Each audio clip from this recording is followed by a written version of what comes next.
KGF படத்துல பாப்பீங்கல்ல, கேஜிஎஃப்ல ராக்கி எப்படி பண்ணிருப்பாருங்க, அதோட பிரம்மாண்டமா இருக்கு. அங்க இதுதான் நெய்வேலியோட ஏர்போர்ட்டு. ரொம்ப சிம்பிளாக தாங்க கட்டியிருக்காங்க. ஏன்னா இன்னும் விமான சேவையெல்லாம் தொடங்கல. அது அவர் வீட்டு தோட்டத்தில் போர் போட்டிருக்காருங்க. அந்த போரில் பார்த்தீங்கன்னா கருப்பாக ஏதோ கிடச்சிருக்கு. 20லேருந்து 25 கிராமங்கள் வரையும் அப்புறப்படுத்தி தான் இன்னைக்கு என்எல்சி உருவாக்கியிருக்காங்க. சினிமா பார்க்க போன தேட்டர் பார்த்தீங்கன்னா ஸ்ரீநிதி ரத்னாங்க. இந்த தேட்டர் பார்த்தீங்கன்னா ரொம்ப பெருசாக இருந்தது. எவ்வளோ ஹைட்டு, இந்த புகை போகிறது தெரியுதான்னு தெரியல, அதுவுமே ஃபுல்லாக லைட் வச்சுருக்காங்க. அந்த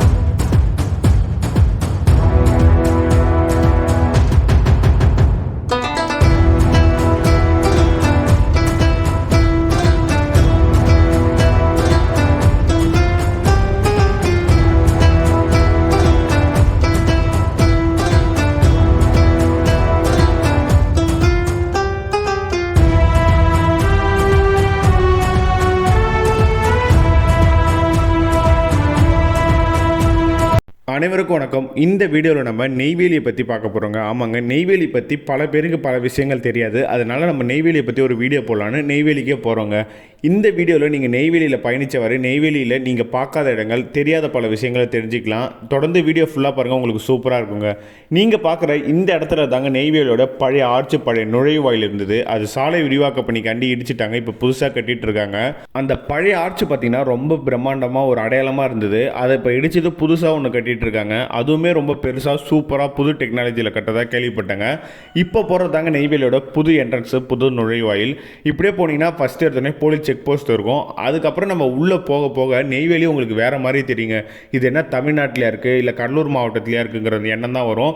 ஏன்னா நெய்வேலி முழுக்க முழுக்க என்எல்சியோட கண்ட்ரோலில் இருக்குது. அதனால் அவங்க சூப்பராக பராமரித்து வச்சுருப்பாங்க.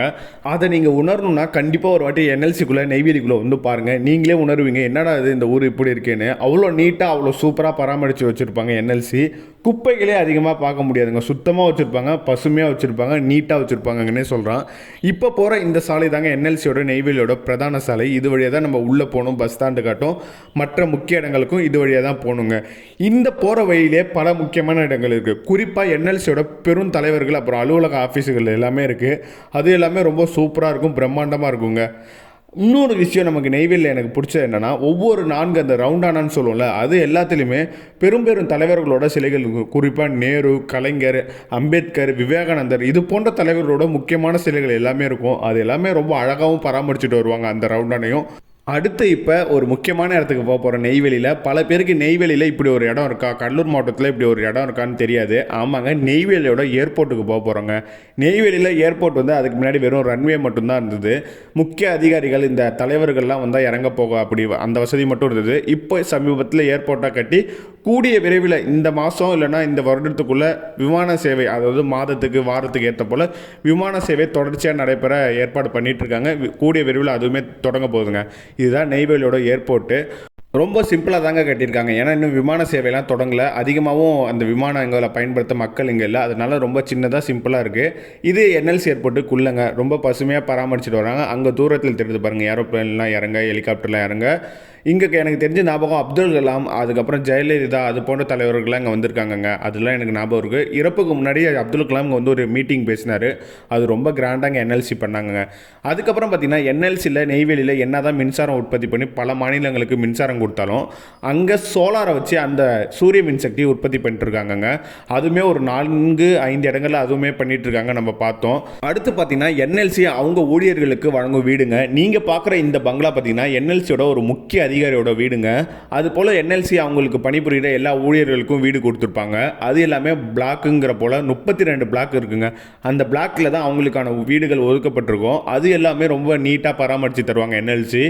நீங்கள் போகிறதெல்லாம் இப்போ அந்த குடியிருப்புகள் இருக்கும் சாலைங்க, அது எவ்வளோ அழகாக பராமரிச்சுட்டு வராங்க. அது மட்டும் இல்லாமல் அந்த குடியிருப்புகள் இருக்கும், அந்த வீடுகள் இருக்கும் பகுதியில் அந்த தோட்டத்துறவுகள்லாம் எவ்வளோ பசுமையாக இருக்குது பாருங்கள். இதுதான் நம்ம என்எல்சிக்கு உள்ளே வந்தோடனே நெய்வேலியை புதுசாக பார்த்தா நம்மளை கவரக்கூடிய விஷயமா இருக்கும். அந்த சாலை, அந்த பசுமை நம்மளை எடுத்தோடனே கவர்ந்துடுங்க. இப்போ நம்ம நெய்வேலிக்குள்ளே பயணித்த வரை நெய்வேலியோட வரலாறு கொஞ்சம் கொஞ்சமாக தெரிஞ்சுக்கலாங்க. நெய்வேலி எங்கே இருக்குதுன்னு பார்த்தீங்கன்னா கடலூர் மாவட்டம் குறிஞ்சிப்பாடி வட்டத்தில் அமைஞ்சிருக்குங்க. இந்த நெய்வேலி என்எல்சியோட முக்கிய பிரதான தொழிலை மின்சார உற்பத்தி செய்கிறதாங்க. இங்கே கிடைக்கக்கூடிய பழுப்பு நிலக்கரியை மின்சாரமாக உற்பத்தி செஞ்சு அது நாடு முழுவதும் கொடுக்குறாங்க. அது மட்டும் இல்லாமல் தமிழ்நாடு, கேரளா, கர்நாடகா, ஆந்திர பிரதேசம், பாண்டிச்சேரி போன்ற மாநிலங்களோட மின்சார தேவையை அதிக அளவில் பூர்த்தி செய்வது என்எல்சி மின்சாரம் தாங்க. சரி, மின்சார உற்பத்தி இங்கே எப்படி ஆரம்பித்தாங்கன்னு பார்த்தீங்கன்னா 1935ஆம் ஆண்டு மா ஜம்பலிங்க முதலியாருங்கிறவர் அவர் வீட்டு தோட்டத்தில் போர் போட்டிருக்காருங்க. அந்த போரில் பார்த்தீங்கன்னா கருப்பாக ஏதோ கிடச்சிருக்கு. உடனே அந்த பொருளை எடுத்து அரசாங்கத்துக்கிட்ட ஆய்வுக்கு அனுப்பியிருக்காரு. அரசாங்கம் ஆய்வு பண்ணதில் நிலக்கரின்னு உறுதி செஞ்சுருக்காங்க. உடனே மத்திய அரசு குழுலாம் வந்து நெய்வேலி சுற்றிலும் ஒரு 20க்கு மேற்பட்ட கிராமங்களை ஆய்வு பண்ணதில் பல கிராமங்களில் அந்த நிலக்கரி இருக்கிறதுக்கான சாத்தியக்கூறுகள் இருந்தது. உடனே கிட்டத்தட்ட 20லேருந்து 25 கிராமங்கள் வரையும் அப்புறப்படுத்தி தான் இன்றைக்கி என்எல்சி உருவாக்கியிருக்காங்க. என்எல்சி 1956ஆம் ஆண்டு நேரு அவர்கள் பிரதமராக இருக்கும்போது காமராஜ் அவர்கள் சிஎம்மாக இருக்கும்போது நெய்வேலியில் ஆரம்பித்தாங்க. இந்த நெய்வேலி என்எல்சின்னு சொல்லி அழைச்சிட்டு வருவாங்க. இந்த என்எல்சிக்கு விரிவாக்கம் என்னென்னு பார்த்தீங்கன்னா நெய்வேலி லிக்னைட் கார்பரேஷன் சொல்லி அழைச்சிட்டு வருவாங்க.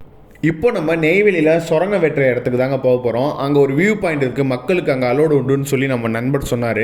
அங்கே தான் போகிறோம். நம்ம போகிற வழியில் பார்த்திங்கன்னா கொஞ்சம் உள்ளே போக போக இந்த செம்மண் ரோடாக இருந்தது. அது மட்டும் இல்லாமல் இந்த நிலக்கரி வெட்டி எடுக்கிற மணல் திட்டுகளையும் நம்மளால் பார்க்க முடிஞ்சதுங்க. அது எல்லாமே மழை போல் இருந்தது. அங்கே நின்று நம்மளால் ஒரு 5 நிமிஷம் செலவிட்டோம். அங்கே நாங்கள் பேசிய காணொலியை பாருங்கள், அது எப்படி இருக்குன்னு சொல்லுங்கள். இப்போ பார்த்தீங்கன்னா நம்ம நெய்வேலியோட ஒரு மைன்ஸ்க்கு வந்திருக்கோங்க. இதுதான் ஒரு வியூ பாயிண்ட். முன்னாடி வியூ பாயிண்ட் அங்கே இருந்தது. இப்போ பார்த்தீங்கன்னா அது இதாகல, ரோட் பிளாக் பண்ணிட்டாங்க. அதனால இப்போ நம்ம இந்த இடத்துக்கு வந்திருக்கோம். இதை பார்த்தீங்கன்னா ரொம்ப பிரம்மாண்டமாக இருக்குங்க. கேஜிஎஃப் படத்தில் பார்ப்பீங்களா, கேஜிஎஃப்ல ராக்கி எப்படி பண்ணியிருப்பாருங்க, அதோட பிரம்மாண்டமாக இருக்கு. அங்கே ஒரு மிஷின் தெரியுது. அது மட்டுமே நீளம் மட்டுமே லெங்க் மட்டுமே 100 மீட்டர் இருக்கும்னு நினைக்கிறேன். கிட்டத்தட்ட ஒரு 50-60 லாரி உள்ள ஒர்க் பண்ணிட்டு இருக்குங்க. அது எல்லாமே சின்னோடு தான் இருக்கு. மனுஷங்க எல்லாமே எறும்பு போல தான் தெரியுறாங்க. ரொம்ப பிரம்மாண்டமா இருக்கு. நிறைய மிஷின்ஸ் இருக்குங்க. இதுல வந்து உள்ள போகலாம், அலோடு கிடையாது. இங்க இருந்து நம்ம பார்க்கலாம். இப்பயுமே அது ஒர்க் போயிட்டு இருக்கிறதால அது வியூ பாயிண்ட்டுக்கு நம்ம சரியா போக முடியல. நம்ம அதனால ஒரு மேட்ல நின்று எடுத்துட்டு இருக்கோம். நிறைய பேர் இதெல்லாம் பார்த்துருக்க மாட்டீங்க. இதை பாருங்க, ரொம்ப புதுசா இருக்குங்க. கடலூர் டிஸ்ட்ரிக்ட்ல நெய்வேலி ரொம்பவே வித்தியாசமானது. அதுல முக்கியமானது இந்த மைன்ங்க. ரொம்ப சூப்பரா இருக்கு. நம்ம வீடியோ பேசிய இடத்துல இது போன்ற பொருட்களையும் பார்க்க முடிஞ்சதுங்க. இது பார்த்தீங்கன்னா மண்ணும் கல்லும் கலந்த போல் இருக்குது. இதெல்லாம் பூமிக்கு அடியில் பல 100 அடிகளுக்கு கீழே இருக்கும் போல். இது மட்டும் இல்லாமல் பல மணல் மலைகளையும் நம்மளால் பார்க்க முடிஞ்சுங்க. அது எல்லாம் பெரிய மலை போல் இருந்தது. அதுவுமே குமிச்சு வச்சுருந்தாங்க. இந்த இடத்துலலாம் வீடியோ எடுக்க பர்மிஷன் கிடையாதுங்க. நம்ம வந்து ஒரு ஐவின்னு சொல்லிட்டு குரூப்பாக வந்தால் பர்மிஷன் தருவாங்க போல். அதுவுமே லேட் ஆகும்னு சொன்னாங்க பர்மிஷன் கிடைக்க. அதுக்கப்புறம் பார்த்திங்கன்னா இந்த சாலைகளில் என்எல்சி வாகனங்கள்லாம் பார்த்தோங்க. அந்த வாகனங்கள் எல்லாமே ரொம்ப பழமையாக இருக்கும். பார்க்கவே ஒரு விசித்திரமாக இருக்குங்க. அதை பற்றி அடுத்த வீடியோ நம்ம பேசுகிறோம். அடுத்து இந்த என்எல்சிலே எனக்கு ரொம்ப பிடிச்சது பார்த்தீங்கன்னா இந்த கழிவுநீர் சுத்திகரிப்பு ஆலை தாங்க. இந்த இடத்துல பார்த்தீங்கன்னா என்எல்சியில் உள்ள எல்லா வீட்லேயும் தான் அந்த கழிவுநீரை சேகரித்து அதை சுத்தம் பண்ணி திருப்பி அவங்க பயன்பாட்டுக்கே தராங்க. இது எப்படி சேகரிக்கிறாங்கன்னு பார்த்தீங்கன்னா எல்லார் வீட்லேருந்தும் ஒரு பெரிய பைப் வழியா இந்த இடத்துக்கு வந்துருங்க. இங்கேருந்து அதை சுத்தம் பண்ணி திருப்பி அவங்களுக்கே கொடுக்குறாங்க. அந்த விஷயம்லாம் ரொம்பவே பாராட்டக்கூடியதுங்க. ரொம்ப சூப்பரான முடிவு என்எல்சி எடுத்திருக்காங்க. நம்ம என்எல்சியில் பல இடத்துக்கு சுற்றணுங்க. அது எல்லாமே ரொம்ப சூப்பராக இருந்தது. இது போல் காட்சிகளை நான் முன்னெல்லாம் பார்த்ததில்ல. சுத்தவும் நமக்கு தெரியலங்க. ஏன்னா நிறைய விஷயங்கள் இருக்குது. நமக்குலாம் இந்த ரூட்டே தெரியாது. நம்ம நண்பர் தான் நம்மளை சுற்றி கூட்டு போனாருங்க. அடுத்து நம்ம இரவு நேரத்தில் வந்து பார்க்கணுன்னு சொல்லி வந்த இடம் தான் இந்த தெர்மல் ஸ்டேஷனுங்க. இந்த அனல் மின் நிலையம்னு சொல்லுவாங்களே, இந்த நிலக்கரி எடுத்து மின்சாரமாக உற்பத்தி பண்ணுற இடம் இந்த இடம் தாங்க. அதுக்குமே நம்ம தூரத்தில் நின்று ஒரு வீடியோ எடுத்தோம். நம்ம நெய்வேலி மைன்ஸ் பார்த்துட்டு அடுத்து எங்கே வந்திருக்கோன்னு பார்த்தீங்கன்னா ஒன் ஆஃப் தி பவர் ஸ்டேஷனுக்கு வந்திருக்கோங்க. இந்த நைட் லுக்கை காட்டணும்னு நமக்கு ஆசையாக இருந்தது. நம்ம நண்பர் சொன்னால் நைட் லுக்கில் மைன்ஸ்லாம் ரொம்ப நல்லாயிருக்கும் அப்படின்னு. இந்த பவர் ஸ்டேஷன் பார்த்தீங்கன்னா ரொம்ப சூப்பராக இருக்குது. எவ்வளோ ஹைட்டு, இந்த புகை போகிறது தெரியுதான்னு தெரில. அதுவுமே ஃபுல்லாக லைட் வச்சுருக்காங்க. அந்த எல்லோ லைட்டில் அந்த இதெல்லாம் அந்த பவர் ஸ்டேஷன் ரொம்ப சூப்பராக இருக்குங்க. நிறைய பிளேசஸ் இது போல் இருக்குது. நம்ம எல்லாமே டிஸ்டன்ஸ்லேருந்து தான் எடுக்க முடியும். கிட்ட போ அலோ கிடையாது யாருக்குமே. நம்ம பர்மிஷன் வாங்கணும், இல்லைனா அலோடு கிடையாது. அதனால நம்ம எட்டக்கில் இருந்தால் எடுத்துருக்கோம். ரொம்ப சூப்பராக இருக்குது. இது போல் அடுத்தது பஜார்லாம் இருக்குது, தேட்டர்லாம் இருக்கும். அதுவுமே முடிஞ்சால் போய் கவர் பண்ணுறோம். நம்ம அந்த தெர்மல் ஸ்டேஷனை பார்த்துட்டு அதுக்கப்புறம் வார சந்தைக்கு வந்தோங்க. இந்த வார சந்தை பார்த்தீங்கன்னா நெய்வேலியில் ஞாயிற்றுக்கிழமை மட்டும் தான் நடைபெறுமா. அது மட்டும் இல்லாமல் செவ்வாய்க்கிழமை, வியாழக்கிழமை, ஞாயிற்றுக்கிழமை மொத்தம் 3 வார சந்தைகள் வேறு இடத்துல இருக்குங்க. இந்த வார சந்தையை பொறுத்தவரையும் ரொம்ப பெருசாக இருக்குது. அதிகமான மக்கள் வராங்க. ஏன்னாங்க காய்கறிகள்லாம் ரொம்ப ஃப்ரெஷ்ஷாக கிடைக்குது. நீங்களே பாருங்கள் எவ்வளோ ஃப்ரெஷ்ஷாக இருக்குன்னு. அதிகமான மக்கள் வந்து விரும்பி வாங்கிட்டு போகிறாங்க. நம்ம அங்கே கொஞ்சம் காய்கறி வாங்கிட்டு அதுக்கப்புறம் பார்த்தீங்கன்னா மரவள்ளி கிழங்கு சூடாக போட்டுருந்தாங்க அந்த சிப்ஸு. நம்ம அதை சூடாக காரம் அதிகமாக போட்டு வாங்கிட்டு வந்துட்டோம். அடுத்து நம்ம சினிமா பார்க்க போன தேட்டர் பார்த்தீங்கன்னா ஸ்ரீநிதி ரத்னாங்க. இந்த தேட்டர் பார்த்தீங்கன்னா ரொம்ப பெருசாக இருந்தது. அது மட்டும் இல்லாமல் இந்த தேட்டரில் 3 ஸ்க்ரீனாங்க. ஒரே நேரத்தில் 3 படம் பார்க்கலாம். அதுவும் பெரிய தேட்டராக இருந்தது. ரொம்ப சூப்பராக இருந்தது. இந்த ஐமேக்ஸு, இந்த சென்னை, பெங்களூரில் உள்ள தேட்டர் போல் இருந்ததுங்க. அதுவும் நீட்டாக பராமரிச்சுட்டு வராங்க. நம்ம நண்பர் சொன்னார் இந்த தேட்டர் இருக்கிற இடம்லாம் என்எல்சி ஓடுது, இதெல்லாம் லீஸுக்கு எடுத்துருப்பாங்க ஓனரு. ஒரு 100 வருஷம் 99 வருஷம் லீஸுக்கு எடுத்திருப்பாங்கன்னாங்க. ஆனால் தேட்டர் சத்தியமாக வேறு லெவலில் இருந்தது. அந்த இன்டர்வலில் தர ஸ்நாக்ஸுமே ரொம்ப ஒர்த்தாக இருந்ததுங்க. ஸ்க்ரீன்லாம் பாருங்கள் அழகாக டெக்கரேஷன் பண்ணியிருக்காங்க. அந்த சீட்டு எல்லா குவாலிட்டியுமே ரொம்ப சூப்பராக இருந்ததுங்க. நம்ம படம் பார்த்த பிறகு பார்த்திங்கன்னா பார்க்குக்கு போயிருந்தோங்க. இங்கே என்எல்சியில் பொறுத்தவரைக்கும் பார்க் ஒரு 3 பார்க்கு முக்கியமாக இருக்குது. நம்ம போன பாருங்க கோல்டன் ஜூப்ளி பார்க்கு. இதுவுமே ரொம்ப பெரிய பார்க்குங்க. இங்கே உள்ள பார்க்குக்கெல்லாம் டைமிங் தான். காலையில் ஒரு 4 மணி நேரம், நைட்டு ஒரு 4 மணி நேரங்கிற போல் தான் இருக்கும். இங்கே நடைப்பயிற்சி செய்ய இந்த குழந்தைகள்லாம் விளையாட பெரும் இடத்த கொடுத்துருக்காங்க என்எல்சி. அது மட்டும் இல்லாமல் பராமரிப்பும் டெய்லி நீட்டாக பராமரிச்சுட்டு வராங்க. இந்த வீடியோவில் நீங்கள் நெய்வேலியில் சில முக்கியமான இடங்களை போய் காட்டியிருக்கோம். அதை நீங்கள் பார்த்துருப்பீங்க. இந்த வீடியோ எப்படி இருந்ததுன்னு கமெண்ட்டில் சொல்லுங்கள். அடுத்த பார்ட் வந்து கூடிய சீக்கிரம் வந்துடுங்க. நம்ம சேனலில் கோயில்கள் அப்புறம் கடலூர் மாவட்டத்தை சேர்ந்த வீடியோக்கள் அதிகமாக வரும். அதெல்லாம் பாருங்கள், எப்படி இருந்ததுன்னு சொல்லுங்கள். தொடர்ந்து சப்போர்ட் தாங்க. இந்த வீடியோ பார்த்தவங்க எல்லாருக்குமே நன்றி. தொடர்ந்து ஆதரவு தருங்க, சப்போர்ட் பண்ணுங்கள். நன்றி, வணக்கங்க.